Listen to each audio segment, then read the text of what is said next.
வணக்கம் நண்பர்களே. இப்ப நம்ம பார்க்க போறது ஆகாச கருடன் கிழங்கு பத்தி தான் பார்க்க போறோம். இது ஆகாச கருடன் கிழங்கு. இது எல்லா இடத்துலயுமே பொதுவாக காடு, புலிங்கள்லாம் கிடைக்கும். சில இடத்துல தான் கிடைக்கும்.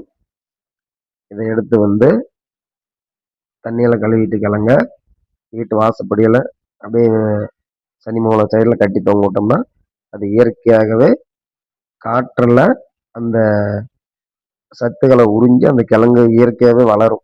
பூமியில பதிச்சா தான் வளருங்கிறது இல்லை. இயற்கையாகவே அந்த நீர், இந்த கிழங்குல நீர் இருக்கிற வரையிலும் அந்த காத்து வழியா அந்த எனர்ஜி இழுத்து அதில் கொடிகளை வளர விடக்கூடிய தன்மை சக்தி அதுக்கு உண்டு. கண் திஷ்டி, வீட்டில் கண் பார்வை, இந்த மாதிரி சில பேர் பார்வையால் திஷ்டி வரும்னு சொல்லுவாங்க. அதெல்லாம் போய் விஷ பூச்சிகள் வீட்டுக்குள்ளே வராது. அந்த கிழங்கோட வாசம் அடித்தாலும் இது அந்த நிழல் பட்டாலும் வெளியில கிளம்பி வீட்டுக்குள்ள போகாது. அதற்காகத்தான் இது வீட்டுக்கு முன்னாடி கட்டுறது. இந்த கிழங்கு பத்தி டீட்டெயில்ஸ் என்ன வேணுங்கன்னா கீழே நம்பருக்கு வாட்ஸ்அப் பண்ணுங்க, இல்லைன்னா மெசேஜ் பண்ணுங்க. நான் உங்களுக்கு